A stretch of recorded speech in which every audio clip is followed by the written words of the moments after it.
What's up friends, Andrew here. In this video, I'm going to show you how to purchase a Microsoft subscription.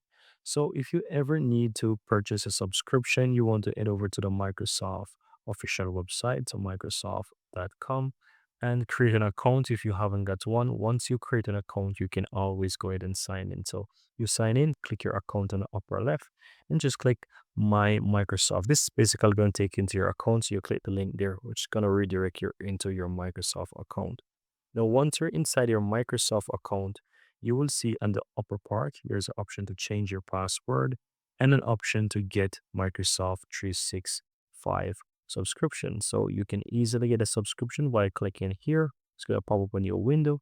And from here, you can purchase. This is my current currency, but for you, you can just simply convert that back into US. And I can help you with this if you don't know what this purchase, but if you follow the steps, you'll basically see what that is. So in my currency, I'm going to just convert this to USD. So I'm going to say check to USD exchange, something like that, and put the check currency right here.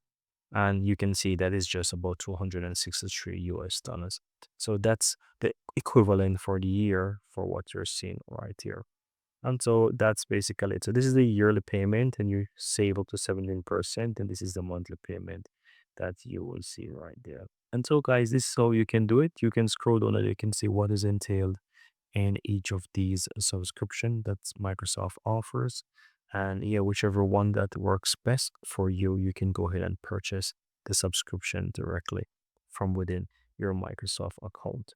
And that's it. So go ahead and click on buy now and you can purchase the subscription. And once it is done successfully, you'll be able to see that you have that on your account. And that's it. Very easy and very simple. So that's how you can easily go ahead and purchase a Microsoft 365 subscription.